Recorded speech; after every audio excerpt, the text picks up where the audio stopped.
Hi everybody, I'm Dorothy Tuma. I'm an artist here at the Hot Shops, and today I'm going to show you or talk a little bit about a show of the Material Girls, all the wonderful, fabulous fabric artists at the Hot Shops. We just want you to come and see all the beautiful stuff we have. You have to wear a mask, you have to sanitize, so it's very safe to come into the building.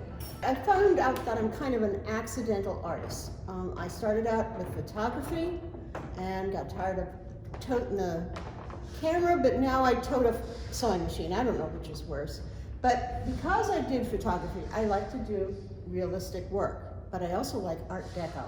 So I do a lot of Art Deco pieces, and it's done by applique, fabric applique. I sew on small pieces. Most of this is hand dyed or hand painted, and I do a little bit of beading on this one. So I'm sitting there looking at all this colorful fabric, and I decided to put Black Lives Matter because that's just such an important message right now, and I did that little piece there. And in Fremont, I took a workshop with a gal from Colorado, and this is her sort of pattern that she does, and I just have fun with it. This happens to be a secret garden. There's hand embroidery in there. Sometimes I do it with beading, but this one's just hand painted and hand embroidered. Hi, my name is Carolyn Schmitz. I have a studio here at the Hot Shops. Our studio is 106 on the first floor, and I've been fortunate to share it with my good friend Carol DeBuse since 2003. So we have really enjoyed the Hot Shops and getting to know other creative people and meeting the public and being involved in community and gallery events all along. I've been an art educator all my life, so I love working in lots of different media. Being a teacher, you get to experiment with your students and find the joy of really working with, in this case, fibers, clay. I love drawing and watercolor also, so a lot of times I kind of combine these things to do my artwork. This piece right here is called Seed Circle, and I love using the spiral as a symbol. The spiral is used as a symbol in all cultures because it means rebirth, rejuvenation. And in this piece, it is fabric that has been dyed, and then I enhanced it with colored pencil and quilted it with copper thread. And also I like the 4 directions, again, which is very symbolic in a lot of cultures. This is wool yarn, feathers, and this is an agate that I have attached. And on a circular ring, and again, the circle being very symbolic of completeness and wholeness. And if you put this in front of a window, the agate, the light shows through and it's really pretty. So I call this Moon Circle. I enjoy using references to nature, especially astrology and so on. This one I called Autumn Arabesque. Autumn being September, I think of your natural colors and so on. So this is a combination of macrame and wrapped warp fibers here. The warp is the length, the weft is going this way, and working with natural clay and driftwood sticks. So I was thinking about this. I macrameed in the 1970s, and here I am in the 70s still macrameing. So there you go, art can be with you all your life. These clay medallions are of micaceous clay that I get in New Mexico.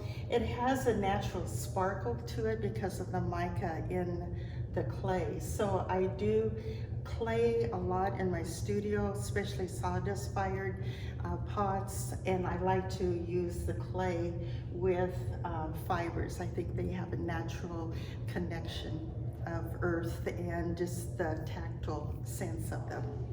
These are medallions I made out of a white clay. I put a leaf down and rolled the leaf into the moist clay to leave the impression. Then I fired them and then hand watercolored the clay pieces and then added it onto a piece of driftwood that I collect when my husband fly fishes, I'm out collecting driftwood at the lakes. In this crazy time, I hope that people have faith and keep creating, because it's really what brings our souls and happiness and joy together. Thank you. My name is Agneta Gaines, and I have a studio number 208 on the second floor. And I'm a fiber artist, weaver, whatever else there is in fiber you can do, I do. And but I'm mainly a weaver, and I work with a lot of linen yarns and cotton, and I cannot leave the surfaces alone on my woven pieces, because something always have to happen, and sew on top.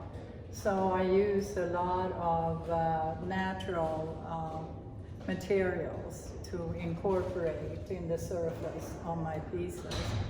And when you look at my pieces close up, you will always see there is a pattern in my pieces.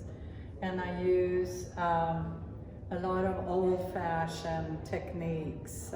My background is Swedish. I was born in Sweden, so I'm being very much influenced by that. And as you can see in this big piece, I do use Asian willows and I cut them up. Weaving tends to be very good with geometric patterns, so it's easy to have fun and play around with natural plant material and kind of have it fit into the piece with the pattern that you use weaving. Whenever I am walking in a store or outside, whatever, I'm also always on the lookout for something I can use. And in this piece, that's what I found when I was shopping, and found those and thought, aha, I can use them. When I started out weaving and doing wall hangings, my first tryouts were with wheat, which is in one other piece I have here. I have woven a lot of wheat pieces, and that is again a thing with my Scandinavian background, because as you well know maybe, that the Scandinavians, the Swedes, Norwegians, and the Danes use a lot of wheat in toys, in Christmas ornaments, etc. And they even do weave rugs out of wheat in the olden days, but not so much now. Now it tends to be artwork. Hi, I'm Lana Yager, and I'm brand new here at the Hot Shops. If you ever come down and visit, I have this teeny tiny little studio, but it's my studio of happy place. It's a whole 7 foot by 15 foot, but it's full of great things, so it's my place. I'm an artist I'm a retired teacher. I was in IT for 25 plus years, and now I'm getting to do what I finally have wanted to do all these years, and paint and sew and just create. So I get to spend my days just being inspired by other artists down here, as well as just spending my day getting dirty in paint and sewing. So this is one of my pieces. I loved Lonesome Dove back in the 1989, I think it was. It was a TV series, and with Robert Duvall and oh gosh, just a whole bunch of cool people. And so this was, I'm a country girl. I was a former cowgirl, and so I have kind of a country twist. My favorite TV series was Lonesome Dove, now probably Yellowstone, but this is Lori Darling. It's my play on it. Her protector was Gus. So this picture of Gus and her and Gus riding off into the sunset. But this is just fabric, hand painted, and sewn. And it was just a whole lot of fun to create. This is my piece called Call of the Wild. And my brother Larry has this fabulous moose head in his living room. And this was kind of a tribute to his moose head. But anyway, this is just probably, I don't know, almost 1,000 scraps of fabric that I just put together, and some hand dyed and hand painted, and just put together and scribbled on. It's my version of art. And actually I enjoyed it so much I decided to call I'm gonna design some patterns, and I decided to call it Talma's Studio because of this. So have I given this to my brother? No. Probably kept it, not sure if he's gonna get it, but anyway. So it was a lot of fun to do. This is my pillow, Fish of Many Colors. It's one of a set that I made.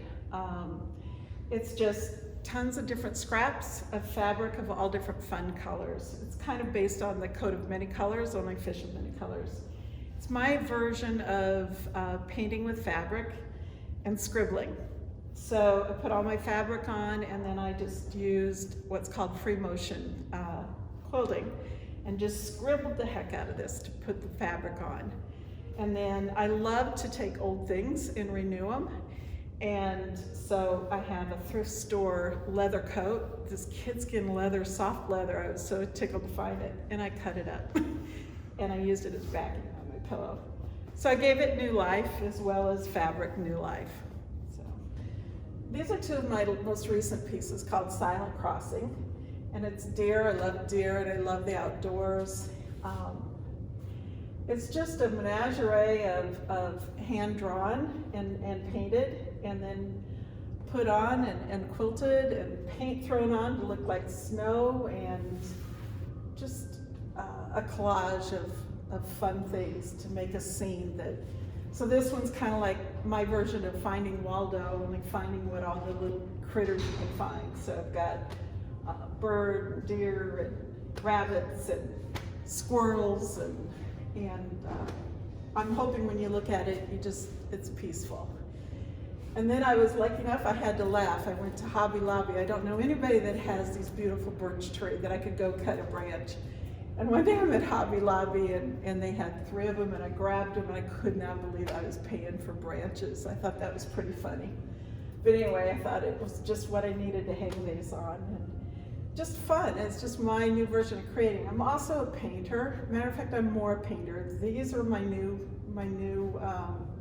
mediums. So I get to mix both. To me, anything's a potential piece of art. So whether it's fabric, whether it's paint, whether it's oil paint, watercolors, gouache, acrylics, I mix everything. I just mix everything, so it's fun. If it's not tied down, it's a potential piece in something. Thanks for your time to see my work. I'm Sara Wamsat. I'm in Studio 213 upstairs. And this piece is called The Dance of Cattails and Cottonwoods.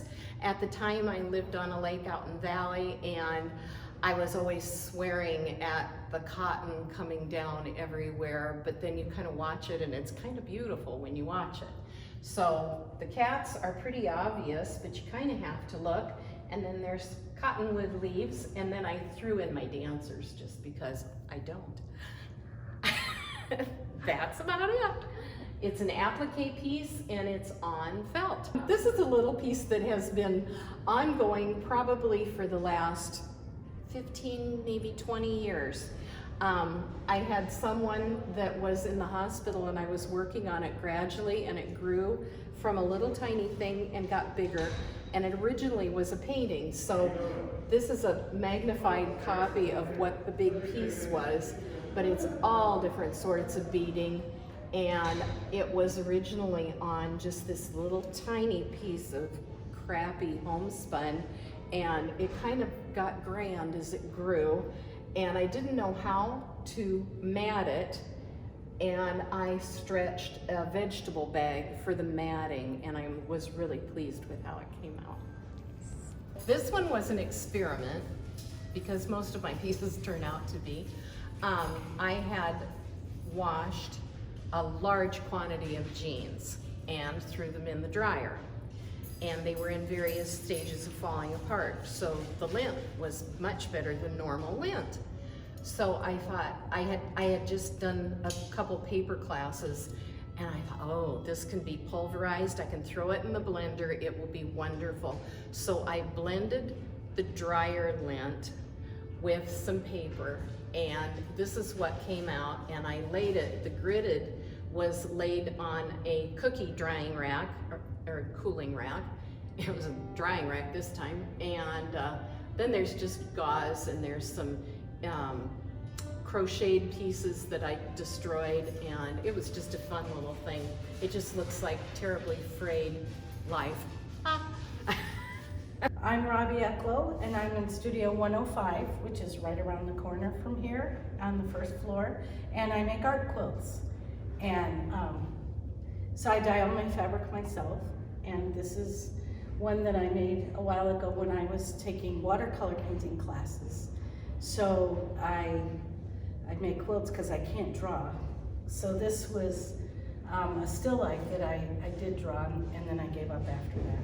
But so this piece of fabric and this piece of fabric are the same, and I had just poured dye onto the fabric on a table, and then I cut it in half and I flipped the pieces around so I had the yellow against the pink.